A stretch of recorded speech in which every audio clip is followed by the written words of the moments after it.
दोस्तों वीडियो शुरू करने से पहले कमेंट में ओम साई राम ज़रूर लिखें। तो चलिए आज की स्टोरी की शुरुआत करते हैं। एक समय की बात है। एक राज्य में एक प्रतापी राजा राज करता था। एक दिन उसके दरबार में एक विदेशी अतिथि आया और उसने राजा को एक सुंदर पत्थर उपहार स्वरूप प्रदान किया। राजा वह पत्थर देख बहुत प्रसन्न हुआ।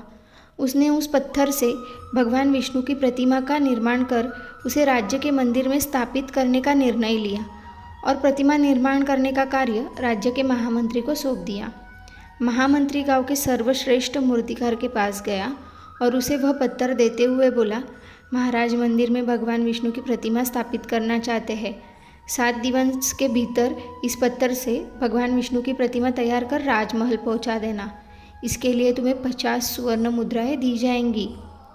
50 सुवर्ण मुद्राओं की बात सुनकर मूर्तिकार खुश हो गया और महामंत्री के तुरंत जाने के बाद प्रतिमा का काम करने के लिए अपने औजार निकाल लिए।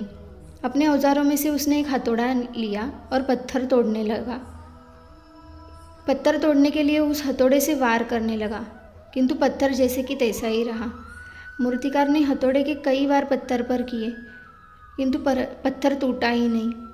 50 बार प्रयास करने के उपरांत मूर्तिकार ने अंतिम बार प्रयास करने के उद्देश्य से हथौड़ा उठाया, किंतु यह सोचकर हथौड़ा पर प्रहार करने की पूर्व ही उसने हाथ खींच लिया कि जब 50 बार वार करने से पत्थर नहीं टूटा तो अब क्या ही टूटेगा।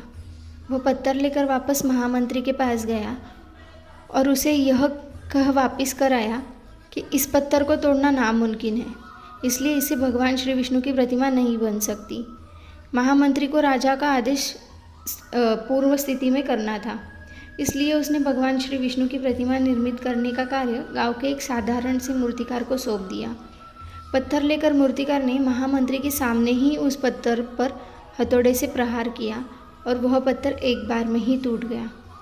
पत्थर टूटने के बाद मूर्तिकार प्रतिमा बनाने में जुट गए। इधर महामंत्री सोचने लगा कि काश पहले मूर्तिकार ने एक अंतिम प्रयास किया होता तो सफल हो गया होता और 50 सुवर्ण मुद्राओं का हकदार बनता। दोस्तों, moral of the story is, अपने को ये स्टोरी से क्या सीख मिलती है? मित्रों, हमें भी अपने जीवन में ऐसी परिस्थितियों से दो चार होते रहते हैं। कई बार किसी कार्य को करने में समस्याएं आती है, पर उसका निराकरण करने की पूर्व ही हमारा आत्मविश्वास डगमगा जाता है और हम प्रयास किए बिना ही हार मान लेते हैं। कई बार हम 1-2 प्रयास में असफलता मिलने पर आगे प्रयास करना छोड़ देते हैं, जबकि हो सकता है कि कुछ प्रयास और करने पर कार्य पूर्ण हो जाता है या समस्या का समाधान हो जाता है।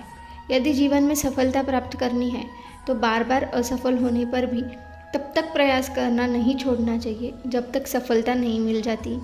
क्या पता जिस प्रयास को करने के पूर्व हम हाथ खींच लें वही हमारा अंतिम प्रयास हो और उसमें हम कामयाबी प्राप्त हो जाए। दोस्तों, उम्मीद करती हूँ कि आपको ये छोटी सी स्टोरी अच्छी लगी होगी। दोस्तों, अगर आपको ये वीडियो अच्छी लगी है, आपको ये वीडियो से कुछ सीख मिल गई है, तो चैनल को सब्सक्राइब ज़रूर करना और अपने दोस्तों के साथ वीडियो ज़रूर शेयर करना।